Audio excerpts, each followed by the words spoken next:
waandishi wa habari, mabibi na mabwana, Jamhuri ya Muungano wa Tanzania, kazi na utu.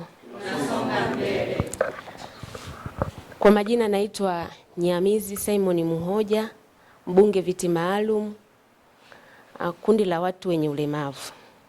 Mesha najiwakilisha na mimi humo. Kiukweli, kwanza kabisa ninamshukuru sana Mwenyezi Mungu kutufikisha siku hii ya leo. Ni siku ambayo nilitamani sana na hatimaye imefanikiwa. Kwa nashukuru sana uongozi wa SHIVYAWATA mkoa kiongozwa na dada Pili, katibu na mwenyekiti pia, pamoja na afisa yetu maendeleo mkoa wa Tabora. Nilipomshirikisha dada Pili ndo alinipa namba ya afisa maendeleo. Afisa ustawi, samahani nachanganya kidogo. Na hatimaye tukafanikisha mpaka hatua hii. Akaniambia kuna kikao maalum ambapo nitakiwa huwa tunakifanya, lakini sasa unaweza tukafanya kwa pamoja kwa sababu mbunge naye ni mjumbe katika hicho kikao, kamati ya kuhudumia watu wenye ulemavu. Kwa hiyo ninashukuru sana na lengo hasa ilikuwa ni kwa sababu mimi ni mwakilishi na pamoja na ulemavu wangu kwamba sijui ninajua kila kitu, hapana. Lazima nipate maoni kutoka kwenu ndugu zangu. Changamoto za watu wenye ulemavu sisi ziko nyingi sana. Ni kipi tukipe kipaumbele?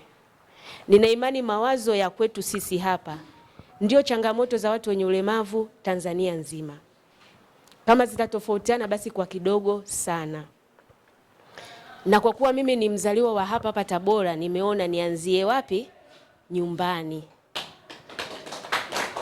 Kwa hiyo ndugu zangu nawashukuru sana.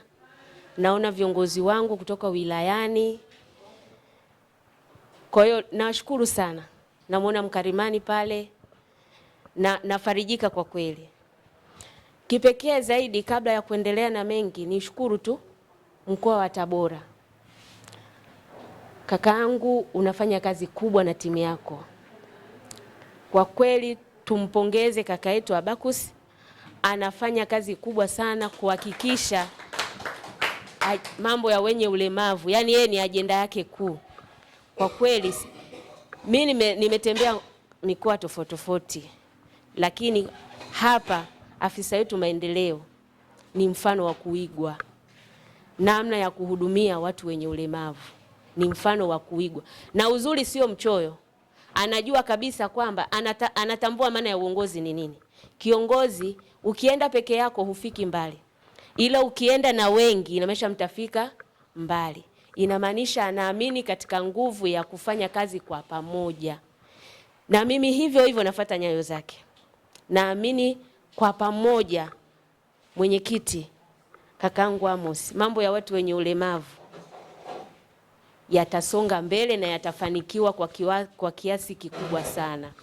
Tuko hapa kwa ajili ya kupokea changamoto na namna mikakati. Kwa tuwe huru kabisa.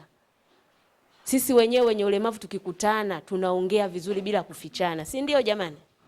Yaani kama ni nyeupe ni nyeupe, kama ni nyeusi ni nyeusi. Na ni heri tufanye hivyo ili tuweze kufanyaje? Kufika mbele kutatua changamoto zetu. Kwa hiyo tusiwe na wasiwasi, tuseme kwa uhuru kabisa ili tuweze kufikia lengo letu kama alivyosema mgeni wetu rasmi. Kwa kusema hayo machache